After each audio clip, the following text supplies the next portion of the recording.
Bien, otra vez, ¿cómo están, jóvenes? Ya vamos cerrando la semana 12 con literatura peruana del costumbrismo y el romanticismo. La sesión anterior tuvimos a Mariano Melgar y la literatura de la emancipación. ¿Sí? Eh, ¿Sí me están escuchando, no? Sí, ya, sí, ya me vi. Difícil verme. Ya, aquí estamos, de nuevo. Ya. Bien, eh, lo primero que debemos entender sobre el costumbrismo, aquí está, es su contexto, ¿no? Su contexto. El costumbrismo es la corriente literaria de la República, específicamente del primer militarismo. Son 53 gobiernos, si mal no recuerdo, 53 gobiernos en el primer militarismo y 6 constituciones. Es una época inestable, caos. Ustedes en historia todavía no han llegado a esa época del primer militarismo. Eh, hay, están las ambiciones, en primer lugar, de estos caudillos militares que creían tener el derecho de poder gobernar el país, ya que ellos habían combatido en las guerras por la independencia y creían tener ese derecho. Y bueno, son 53, 54 gobiernos, 6 constituciones, que son básicamente el obstáculo para el proyecto de Estado-Nación. Los escritores del modernismo también están dentro de ese marco, dentro de esa inestabilidad política, social. Por un lado, por un lado está este grupo aristócrata que fácilmente no va a querer dejar sus privilegios, definitivamente está decaída, y está la clase media que va en ascenso, básicamente criollos, libertarios, gente con tendencia a los gustos populares y todo lo que va en contra de los principios ideales de ese grupo social de la clase alta que viene con los rezagos de las costumbres coloniales. Hay un choque entonces allí. Hay esta inestabilidad también. Eh, entonces están los habitantes aprendiendo a vivir en la República. Y esa transición no va a ser fácil, no va a ser fácil, aún persisten los problemas porque quedan esos rezagos. Todavía en literatura está ese gustito, ese gusto por la escuela neoclásica. La escuela neoclásica está presente y va a estar presente también no solo en los escritores costumbristas, sino en los románticos. Ahora, en España, cuando aparecen los cuadros de costumbres, los artículos de costumbres en España, hablamos de 1820. Y los artículos de costumbres eran escritos por autores románticos. Quiere decir que dentro del romanticismo habían escritores del costumbrismo. Eso no sucedió aquí. El costumbrismo es una corriente que está muy alejada o distante del romanticismo. El romanticismo viene luego y viene tarde, llega muy tarde al Perú. ¿Cómo son los escritores del costumbrismo? Ahí están las características. Apego a la realidad inmediata, al presente que viven, al presente que pueden evaluar en ese momento, al presente que pueden criticar. Y es a ese presente que se dirige. Lo que hacen es captar de manera objetiva realista cuáles esos tipos y costumbres de los habitantes de Lima en la primera mitad del siglo XIX, ¿correcto? Y hay una descripción de las maneras, de los usos, de los modales, de las costumbres. Hay una actitud enjuiciadora porque esto le viene esta intención de querer decirle a la gente cómo se debe de portar y cómo debe actuar, viene de la escuela neoclásica. Por eso esta intención moralizante de al final de los escritos también dejar una especie de lección.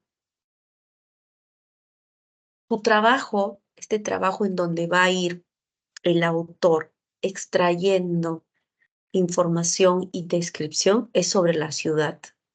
Jamás sobre las zonas rurales, provincias, solo la ciudad. Y la prensa es un gran medio de expresión que tienen los autores del costumbrismo, porque ellos no escriben cuentos, no hay relatos. Lo que tenemos es un artículo de costumbres. Y el teatro, por supuesto, el teatro. Aquí sí lo han mencionado los representantes más grandes que tenemos de el costumbrismo. Manuel Asensio Segura es el padre del Teatro Nacional y representa al criollismo, por supuesto. Por ende, a las clases medias o las clases populares también. En cambio, Felipe Pardo y Aliaga es el representante de las clases altas. Eh, y claro, las clases altas, la aristocracia era anticriolla. Por lo tanto, en sus escritos, eran, sí, rivales, incluso políticamente, por supuesto, ya habían adoptado una posición. En cuanto a sus escritos, estos dos autores, claro, totalmente distintos, aunque guardaban sus escritos estas características. Pero en cuanto a, vamos a su estilo, ¿no? Al estilo. El más refinado y el más solemne era Felipe Pardo y Aliaga. Felipe Pardo y Aliaga. Y la diferencia fundamental del representante del criollismo, Manuel Asensio Segura, es el uso que hace del lenguaje. Lo toma como un recurso y lo traza junto a sus personajes. Eso es muy interesante y ahí tenemos a Ñacatita. Ahí está. Sí, ambos, ¿ah? Ambos, eh, en el caso de Manuel Asensio Segura y también Felipe Pardo y Aliaga, estuvieron en la milicia, ambos. Manuel Asensio Segura nace en Lima, su padre es español, y combate con su padre para las tropas realistas en la batalla de Ayacucho, en la batalla de Ayacucho.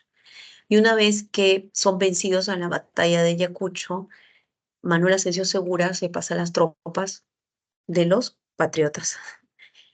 Luego que termina su carrera militar, trabaja en la hacienda pública, lo que hoy es el Ministerio de Economía. O sea que de militar pasó a ser un burócrata. Y sí, tiene una amplia producción teatral, sobre todo, por eso es el padre del Teatro Nacional. Eh, Dirigió periódicos como La Bolsa. Ese periódico no tuvo tanto éxito. También Felipe Pardo y Aliaga tenía su periódico, se llamaba El Espejo de mi Tierra. Por ahí ustedes pueden también ver el estilo, ¿no? Cómo ellos hacían un calco de la sociedad. Eran como los cronistas de la primera mitad del siglo XIX en Lima. La poesía por supuesto, poesía festiva, satírica. Creo que aquí no lo...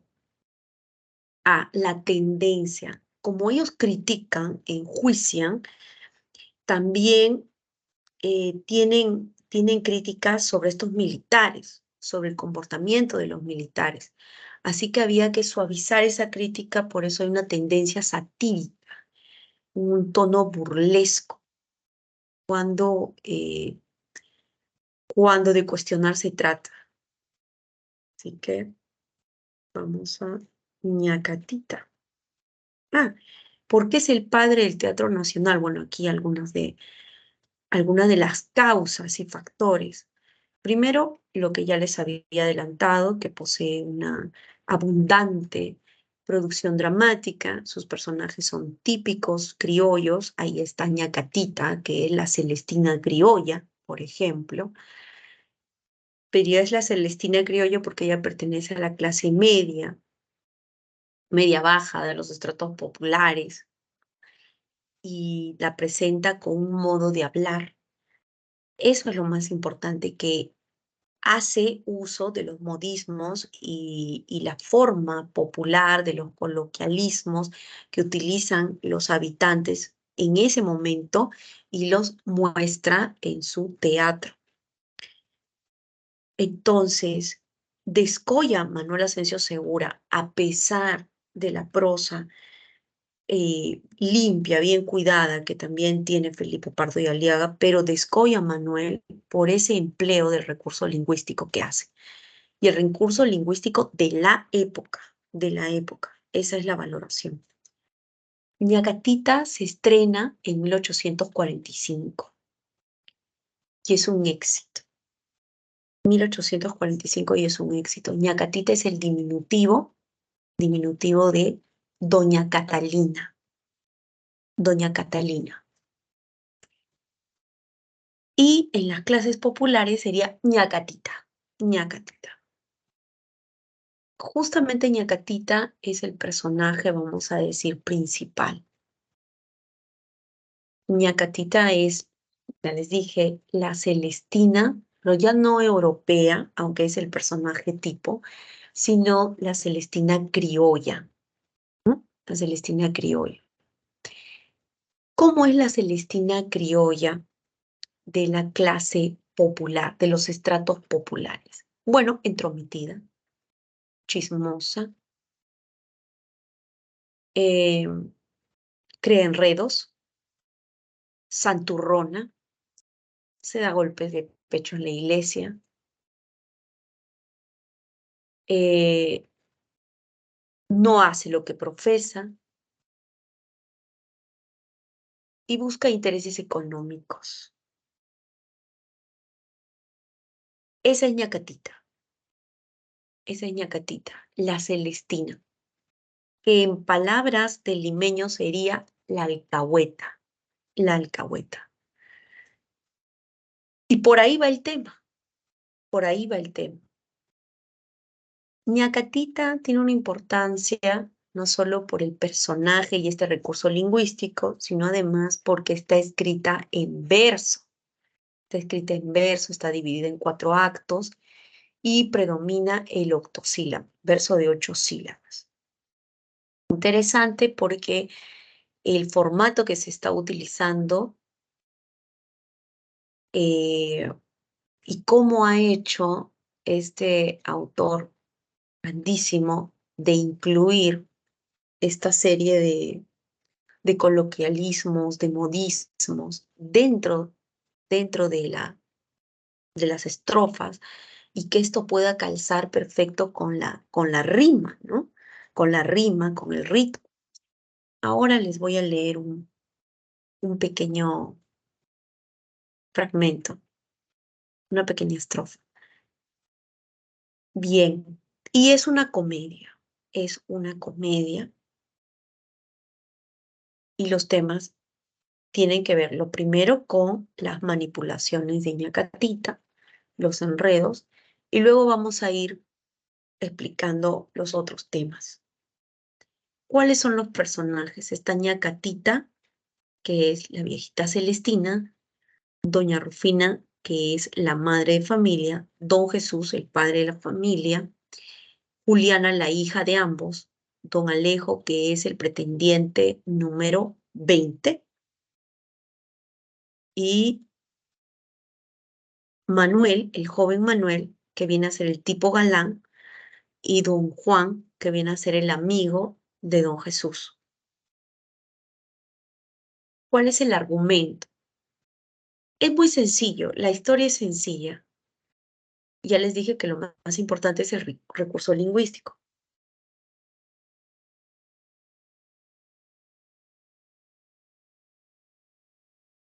Ñacatita se logra introducir en este hogar, en la casa de don Jesús y doña Rufina, convence a doña Rufina de que don Alejo es el candidato perfecto para que se case con su hija, Juliana.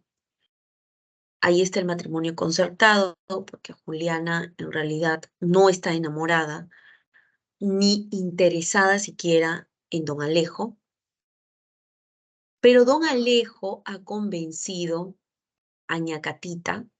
Bueno, en realidad convencido no es la palabra porque Ñacatita todo lo está haciendo por un lucro personal. Sabe que luego va a recibir un buen dinero si se concreta la idea esta de don Alejo de casarse con Juliana, con la hija de la familia.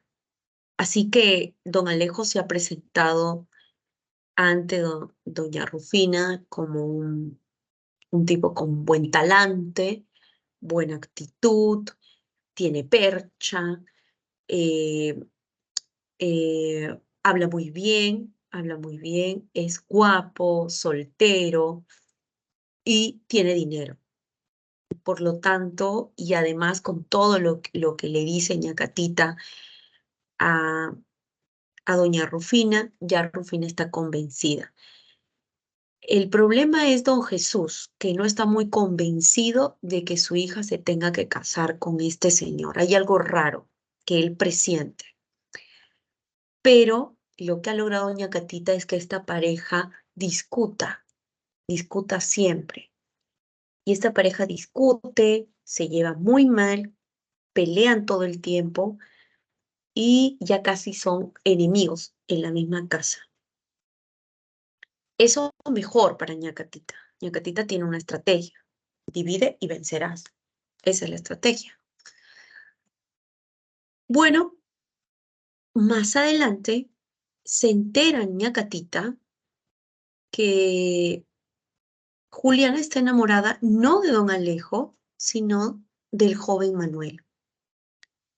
Así que los aborda y les dice que ella los puede ayudar. Imagínense que ella está ayudando a don Alejo, pero ahora se muestra muy buena y le dice, mira, si tú deseas, yo puedo hablar con doña Rufina, ella me hace caso y puedes así eh, quedar muy bien ante los ojos de ella. Y él le dice, bueno, me encantaría tener una aliada como usted, en fin, y que ella me vea con otros ojos. Y le dice, bueno, pero eso va a tener que costarte. Y ahí sí no hay mayores esperanzas porque el joven Manuel está enamorado de Juliana. Juliana le corresponde, pero ellos no pueden casarse. ¿Por qué? Porque Manuel es pobre. Manuel es pobre. Y ese es también el personaje tipo, ¿no? El galán pobre pero honrado. Se presenta en todas las obras el pobre pero honrado. Bueno, así que concertar matrimonio con él jamás es lo que pensaría doña Rufina, ¿no? Con con este joven pobrete, que ella no llama Manuel, dice Manongo. Bueno, intentó Ñacatita sacar algunas monedas por ahí. Bien, entonces siguen el plan con don Alejo. Don Alejo le ha prometido. de concretarse una buena suma de dinero. Ella ha hecho un trabajo de hormiga, ñacatita, y lo está logrando, ya falta poco. Y hay que resaltar la posición de la hija. Juliana sí se enfrenta a su madre, y estamos hablando de 1845. Discute con ella sobre esta decisión. Y en 1845 es raro que se presente una jovencita y discuta a su madre sobre el matrimonio que ella acaba de concertar. También resulta raro, curioso, extraño que doña Rufina gane siempre las discusiones y ella sea quien lleva la batuta de la situación, ¿no? Las riendas del caso. Eso también, no sé si es moderno, pero doña Rufina tiene aún más fuerza y más personalidad que el Señor Jesús. Bien, están todos reunidos, ya el matrimonio está concertado, y es un hecho que se va a casar Juliana con don Alejo, que es un gran partido, un gran novio. Llega a la casa, llega a la casa el amigo de la familia del Señor Jesús, don Juan. Don Juan está llegando del Cusco. Llega a la casa y ve a don Alejo también allí. Primero saluda emocionado a su amigo don Jesús y luego le dice a don Alejo: el mundo es un pañuelo. Vengo a encontrarme con usted, me ahorro las caminatas porque aquí le traigo una carta de su esposa, un encarguito de la esposa. Imagínense, era casado el canalla este y ya había hecho daño a varias jovencitas. Así que eh, me imagino, porque esto es teatro. Y nace el teatro para ser representado. La cara, imaginen la cara, el rostro de doña Rufina, que había peleado todo el tiempo con el Señor Jesús por justamente tener esta preferencia. Y fue advertida en muchas oportunidades, pero ella se dejó llevar por ñacatita. Salen expulsados de la casa don Alejo y ñacatita. La obra termina, por eso les dije, es una obra fácil. La obra termina con doña Rufina pidiéndole perdón a su esposo, a su hija, aceptando la situación, aceptando los sentimientos de su hija, los verdaderos sentimientos de su hija. Bien, pasemos al romanticismo. Romanticismo. Ahora voy a ver, ahora dentro de un momento voy a ver cuáles son las preguntas. No se preocupen. Las preguntas en, a ver un momentito. Las preguntas en la separata, si hay una con,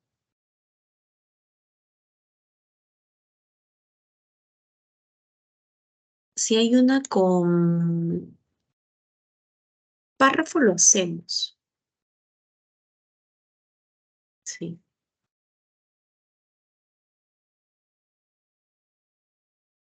Si están viendo mi PPT, ¿no? Pregunta. No, no, no, no, no, no, no. La 4, la pregunta 4. Si ustedes tienen la separata a la mano, la pregunta 4, de acuerdo con el siguiente fragmento de ñacatita de Manuel Asensio Segura, ¿qué tema desarrollado en la obra se aprecia? Para eso, usted lo que tiene que hacer es leer el texto. No leer ñacatita, sino el texto que aquí está en la pregunta 4. Y es Rufina y ñacatita. Rufina le dice: le digo a usted, ñacatita, que no puede haberme dado consejo más acertado. Yo hago cuanto puedo, hijita, dice ñacatita. Rufina dice: pero, ¿qué calcula usted? Pero niña, qué rabieta le va a dar a tu marido cuando vea que te has ido dejando la casa escueta. A ella le conviene que peleen, eso sí. A ver, ¿cuál es el tema?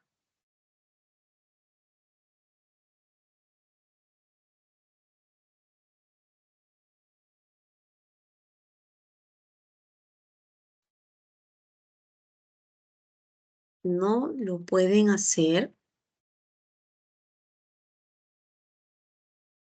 Igual espero. ¿Qué han marcado? No al tráfico, ¿ah? Al tráfico de separatas.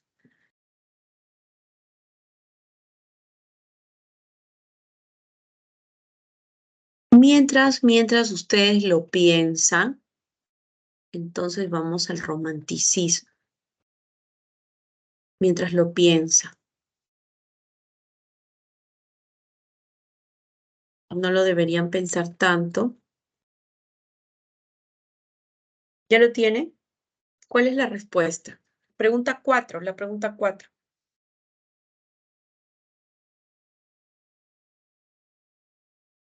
Ya están con las pilas bajas ya. Y estamos en la semana 12.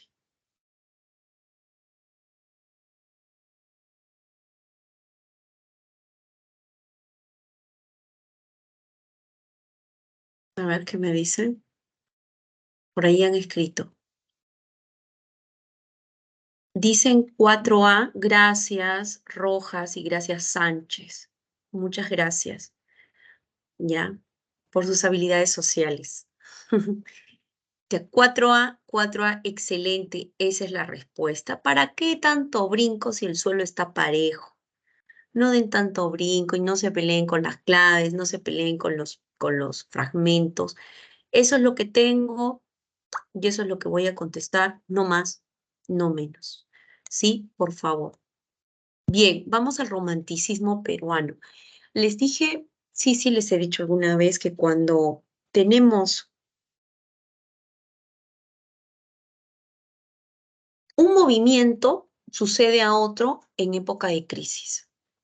Hay una crisis, surge un movimiento y ese movimiento está allí porque la situación es estable. Eso le pasó al romanticismo. ¿Cuándo empezamos a ser románticos? Cuando estamos tranquilos, cuando estamos felices, ¿no?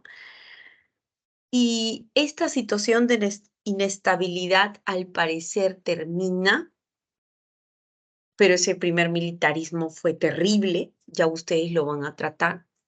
Un militar sucede a otro y así. Pero a fines de 1840 tenemos el gobierno de Ramón Castilla. Y el gobierno de Ramón Castilla fue muy auspicioso para las letras, sobre todo para los escritores románticos. Recuerden, había cierta estabilidad económica. Y bueno, el mismo Ramón Castilla mostraba cualidades de ser muy astuto, de ser un hábil mandatario, muy pragmático.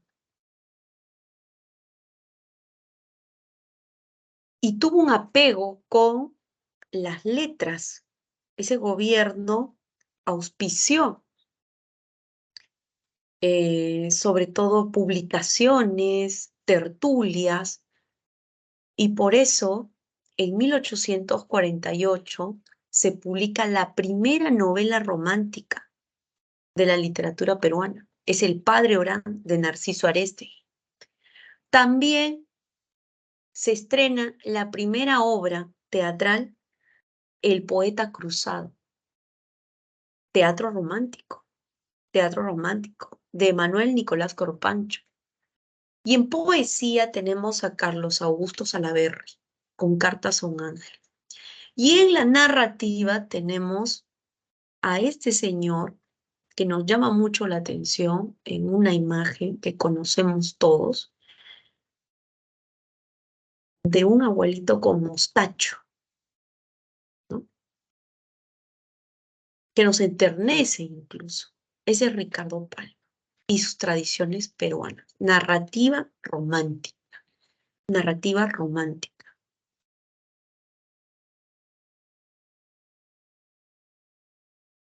Vamos a tradiciones.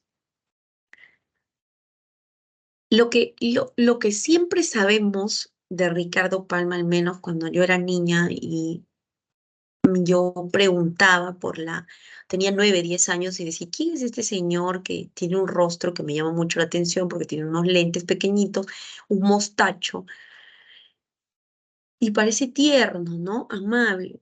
Y bueno, decían, ese es Ricardo Palma. Yo me acuerdo que mi abuelita me dijo, el bibliotecario mendigo. Tú tienes 9, 10 años, ¿te imaginas? Bibliotecario mendigo, alguien que mendiga libros, ¿no? Bueno, esa imagen ingenua, pueril, noble, no era tanto así para Ricardo Palma. Ricardo Palma, un hombre de letras, pero también un hombre político. Ingenuo no era, un hombre político. Había participado en el combate de 2 de mayo junto a José Gálvez. Minutos antes había bajado de una torre que luego fue volada. O sea que casi se muere Ricardo Palma. Y luego del desastre nacional, que fue la Guerra del Pacífico, es que es nombrado director de la Biblioteca Nacional. Pero Ricardo Palma ya tenía fama y su fama era internacional, reconocido como un intelectual, como un escritor. Así que tuvo que solicitar a nivel internacional donación de material bibliográfico. Lo mismo hizo con sus pares chilenos. Así que sus pares chilenos, al margen de la guerra, no se negaron a su pedido y a su llamado. Y Chile también hizo devolución, solo por el pedido de Ricardo Palma, la devolución de libros, en fin, lo que se llevaron, porque aquí destruyeron también, ¿no? Quemaron la Biblioteca Nacional. Eh, claro, después de la guerra con Chile, imposible ya ser romántico, ¿no? Ya la situación no te alcanza para eso, para seguir burlándote de la colonia, para ser un pícaro, no. Así que estamos heridos, humillados, hay un fracaso nacional, emocional, y, y llegó la hora de cambiar de corriente literaria. Y hay una voz que nos va a recordar que, que no es el momento ya de la tranquilidad, sino más bien es el momento de reconstruir la nación. Y ese es Manuel González Prada, archienemigo de Ricardo Palma. Y luego también será director de la Biblioteca Nacional. ¿Sí? Pero quien tuvo un gran trabajo luego de la Guerra del Pacífico fue Ricardo Palma. Sí, Ricardo Palma. Vamos con tradiciones. Miren, tradiciones, la primera tradición, jóvenes, atentos con eso, la primera tradición se publica en 1851. Esa primera tradición se publica en 1851. Y la última tradición se publica en 1915. Ojo, ¿cuánto tiempo se le ha pasado escribiendo tradiciones a este señor? Sí. ¿Cuántas tradiciones son? 455 tradiciones. No, yo no voy a leer eso. Por supuesto que no. Sí, usted no va a leer esas tradiciones. Todas no. Claro, 455. Es algo que tenga que hacer un estudio. Ahora, las tradiciones peruanas en sí crean como una especie de subgénero, ¿no? Una, porque ¿qué son? parece que están hechas en un formato que no se puede clasificar. Muchos críticos decían, luego, después de un tiempo de ser estudiadas, analizadas, decían, bueno, puede ser el germen, la semilla del cuento hispanoamericano. Lo cierto es que tradiciones peruanas tienen una mezcla. Una tradición tiene una mezcla de leyenda romántica, la leyenda romántica y el cuadro de costumbres. No sé si recuerdan la leyenda romántica de Becker. Becker, tradición oral, misterio, fantasía, la mujer esta que vive en las profundidades de los lagos, de las lagunas, y, y, y que además o mata o vuelve loco al amante. Es una mujer con una belleza y una hermosura casi diabólica. Y y puede ser hasta un fantasma. Pero esto viene de la oralidad. Lo mismo le sucede a Palma cuando va a construir las tradiciones peruanas. Toma de la oralidad estas leyendas románticas. Me dijeron, me contaron, ahí está el chisme. Me dijeron, me contaron, amiguito lector. Y el cuadro de costumbres, a ver, si tenemos que escoger entre Felipe Pardo y Aliaga y Manuel Asensio Segura, definitivamente es este último. La influencia, ¿no? Voy a describir los modos, los usos, las costumbres de, de Lima, pero en este caso, la gran cantidad que tiene, la mayor parte se refiere a la colonia, se refiere a la colonia. No toda tradición tiene estas partes que ustedes ven aquí en la diapositiva, pero sí, la gran mayoría, recuerden que son 455 tradiciones, la gran mayoría tiene estas tres partes. La primera, que es la presentación de la historia o del ambiente. Eso es lo primero. Y aquí hay un encabezado, luego del encabezado también hay un pequeño subtítulo y luego la presentación de la historia o también del ambiente, espacio, lugar, tiempo. Dos, tenemos el parrafillo histórico o la digresión. La digresión es cuando hay una ruptura en el hilo temático. Y es como si hablaras ya de otra cosa, pero regresas, ¿no? De otro tema y luego regresas. Regresas y aterrizas ya en la anécdota.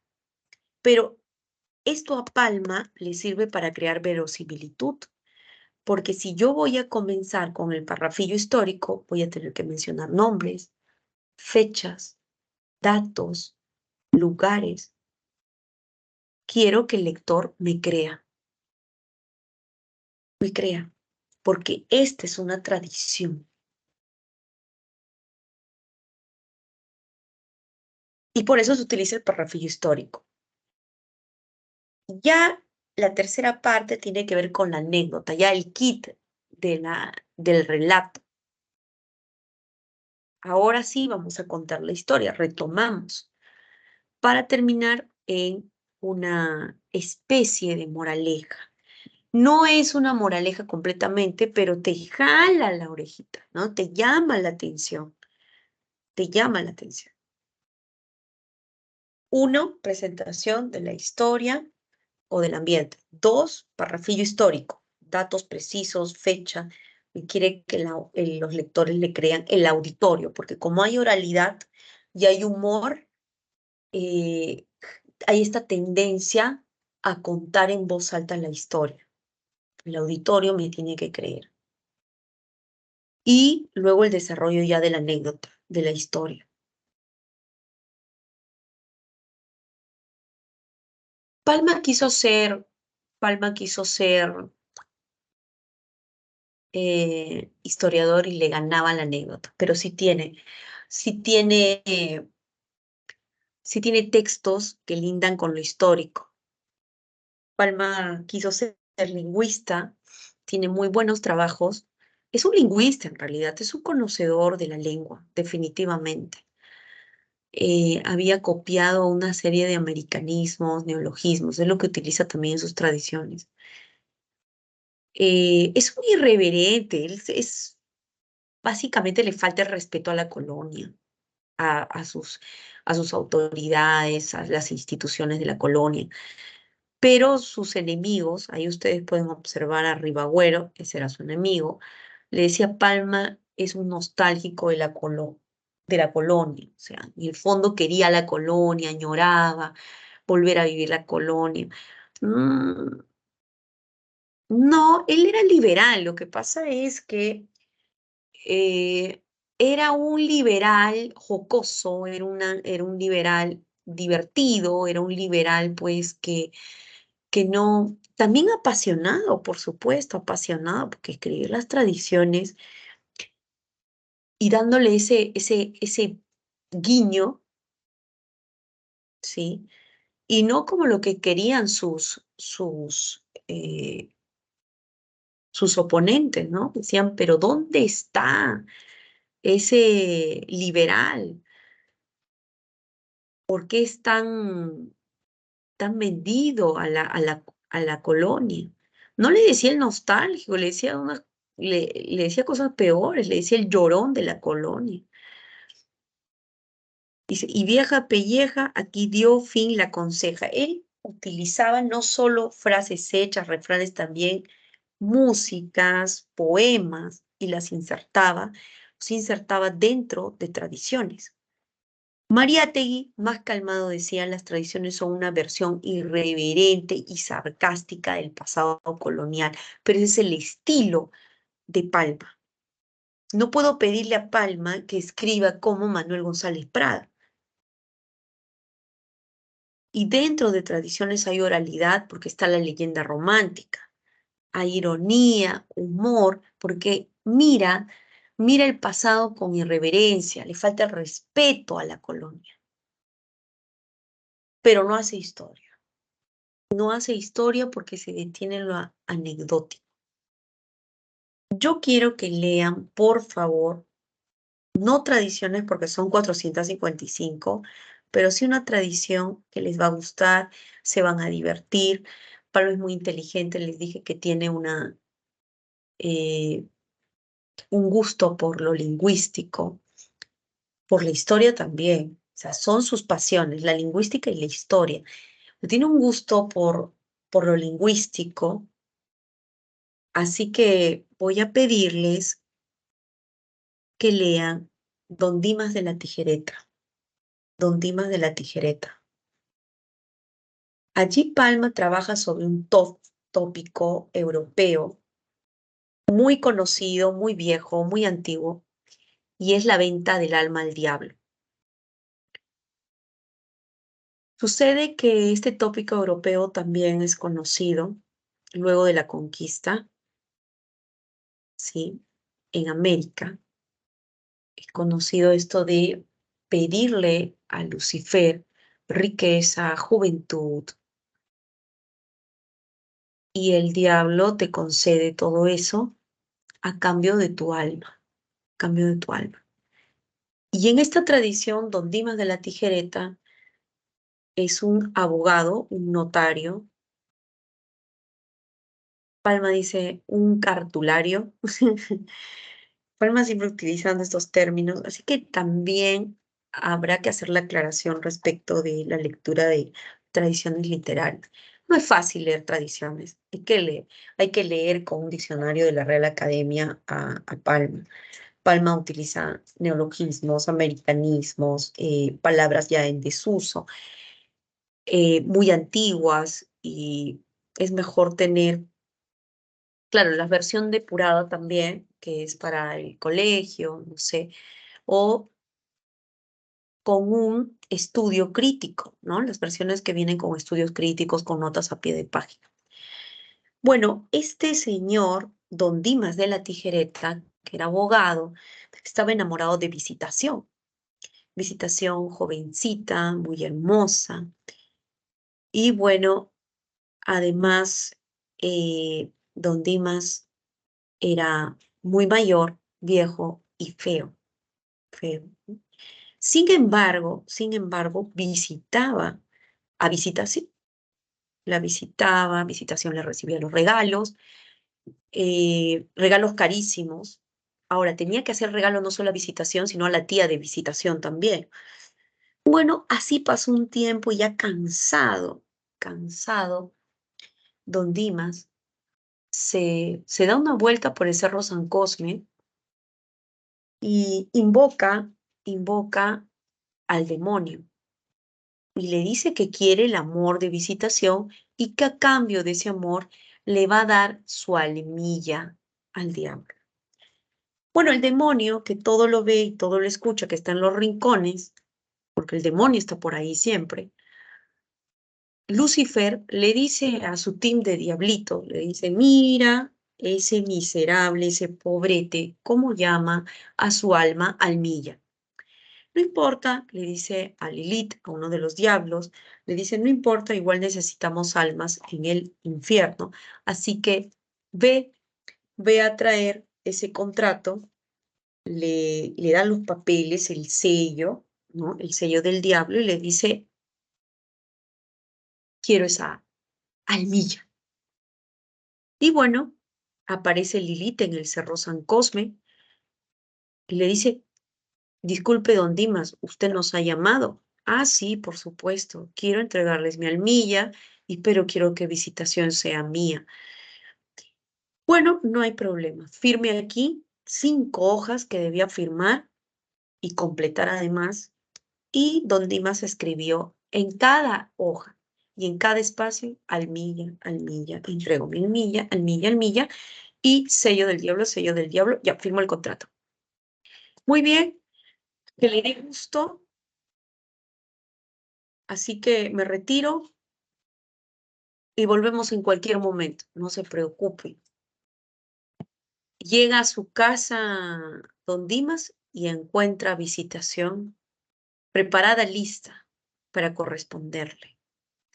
Y así, feliz, contento, este notario, este abogado, don Dimas, contento con Visitación. Pasa un tiempo y Lucifer le dice, oye Lilith, ¿te acuerdas a su diablito? Y tiene diablitos a su disposición, pues Lucifer. Le dice, oye diablito, ¿tú te acuerdas de ese tipo, ese miserable que llamaba almilla a su alma? Sí, ese es don Dimas. Sí, llegó el momento ya de que nos pague. ¿Qué tan rápido? Bueno, ya pasó tiempo. Así que ve y lo traes para acá. Perfecto. Toca la puerta, Lilith, y le dice, ¿se acuerda de mí? Don Dimas, llegó la hora de pagar. La verdad es que me da un poco de vergüenza, pero así son los tratos y los contratos. No te preocupes. Don Dimas, con todo descaro, comienza a quitarse la ropa. Y el diablito se asusta, dice, qué raro este señor. Le dice, Don Dimas, nos tenemos que ir, pero te voy a entregar mi almilla. ¿Qué? ¿Pero por qué se desviste? Ah, si quiere, llegamos al infierno y allá usted se desviste. Seguía desnudándose, ¿no? Don Dimas, el diablito estaba sudando. ¿Qué pasa aquí? ¿Qué está sucediendo? ¿Por qué se desnuda? Se queda en paños menores el, el abogado Don Dimas, se quita el vivirí y le dice, toma mi almilla, ahí la tienes. Y le dice, ¿qué es esto, mi almilla? Esto es una broma, dice el diablito. No, puedes leer el contrato. ¿Qué dice el contrato? Y entonces el diablito revisa. Está sudando porque no sabe ya lo que le va a pasar cuando llegue al infierno. Y entonces observa todos lados. En cada página aparecía la palabra almilla. No voy a terminar de contar la historia, pero lo más gracioso es cuando Lucifer revisa, revisa el diccionario de la Real Academia Española con sus diablillos y se da cuenta de lo que significa alinilla. Así es, hay una acepción en la que sí se refiere a la ropa interior del varón. Entonces, un abogado le ganó el pleito al diablo, un abogado peruano. Imagínense, este tópico, esa es la mirada de Palma, es una mirada socarrona. Se baja todo ese tópico europeo, pero así, como dice, en un santiamén se bajó todo el tópico europeo. El tópico que había utilizado, ¿se acuerdan de Goethe? De Goethe, el que escribió Las cuitas de joven Werther, escribió Fausto. Fausto hizo tratos con Mefistófeles, pero en ningún momento fue tan irreverente, por eso les digo, son estilos. Fausto es una obra grandiosa, pero esta tradición lo es más, ¿no? Lo es más. Para que vean ustedes, y no les cuento más lo que hace el travieso de, porque es la mirada traviesa de Pal, pero es muy gracioso incluso cómo describe a la forma en cómo se va desnudando y la mirada del diablito. Lean tradiciones, de verdad, lean tradiciones peruanas, esa pequeña tradición. Beba Padre que le da la vida también es una tradición importante. Beba Padre que le da la vida. Se trata es la historia de una mujer, la esposa de un virrey, y le dejaron el cargo por 1 año y meses. Y fue tan drástica, tan severa, tan pragmática. Los hombres del virreinato estaban asustados con esta mujer. Por aquí lo tengo, la forma como termina la, la tradición. Está, beba Padre que le da la vida. Beba Padre que le da la vida. Que le da la vida. A ver.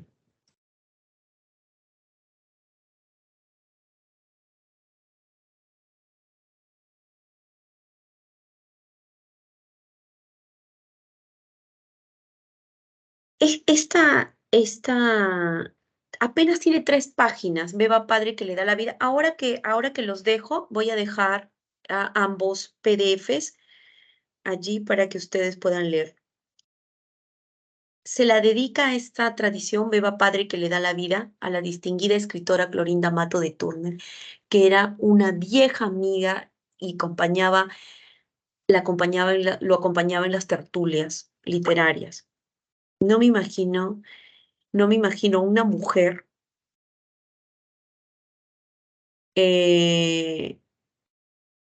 la mitad del siglo, que fines del siglo XIX, ¿no? En una tertulia, una autodidacta y siendo admirada, ¿no? Por Palma. Así que, ¿cómo termina esta tradición? Dice, ¿qué opinan, pues, señorías? Señora que es fraile y de campanilla, contestaron a una los interpelados. Así lo creo en Dios y en mi ánima. Que se vaya en paz el bendito sacerdote, dijo la virreina. Ahora digan ustedes, así terminaba, ¿no? Ahora digan ustedes si no fue mucho hombre la mujer que gobernó el Perú. Si no fue mucho hombre la mujer que gobernó el Perú. Imagínense. Imagínense. Esa es Clorinda Mato de Turner también, porque se le dedica, ¿no? La mirada.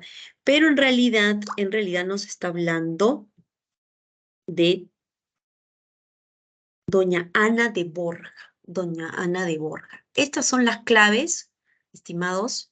Creo que terminamos a las 5:30, ¿no? 5:30. Estas son las claves. ¿Sí lo ven? Sí.